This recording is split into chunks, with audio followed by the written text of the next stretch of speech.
anyone who wants to give a message? Okay, sorry long. Okay, from Ma'am Sheila. Oo, kasi ikaw ang pinaka-bata sa Garapa.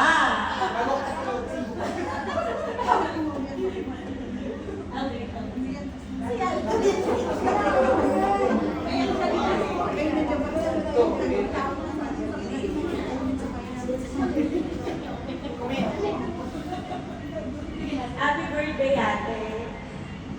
Nasabi naman na natin yung mga gusto natin sabi tuwing break. Tuwing break? Hindi pa to yung moment na iyak tayo kasi this is your birthday. Basta happy birthday. We love you so much.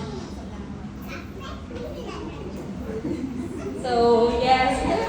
So, Ate Au, I would like to take this opportunity to thank you since nung dalaga ko, we were together. Nililibre ako ninyo nila kaya Wiwin. Sinusundo sa Bilamo, si Ate Ann. So, you know, you have a big place in my heart. Thank you for being so good, being so thoughtful, generous, lahat-lahat na. Thank you so much, Ate. It's hard to say and it's hard to bid goodbye, but I know we have a good future there. This is for Yana, everything for Yana. Ganun na tayo maging parents na everything's for our kids. So, all the best and we will see you there. Yes, we will see you there.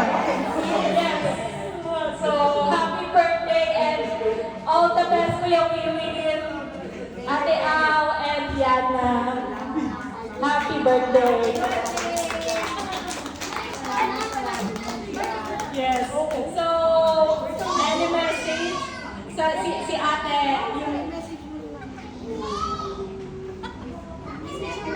Ate Mel.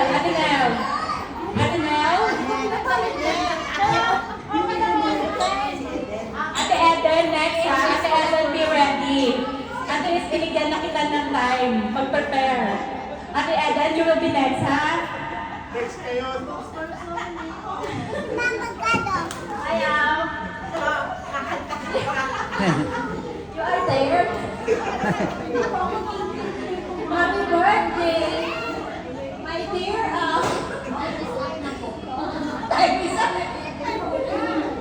happy birthday, do we win that your birthday today? Believe it also, but you are not invited us. Thank you because you are belong to our beautiful life and ang inaanak ko, isa ako doon sa Ninang, ang talented at mana sa akin. Happy birthday, ate, inaanak ko ang Jesus. And God bless.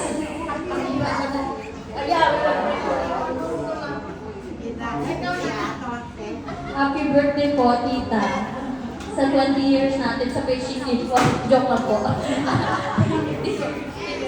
Hindi po. Thank you po. Thank you sa pag-invite sa amin.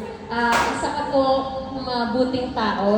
Lalo na po si Tito. Very evident because you made Yana grew up as a good person. And not only that, very talented kid.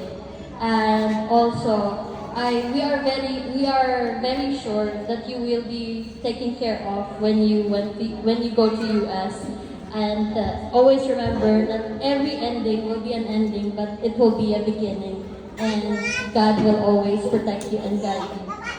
God bless you.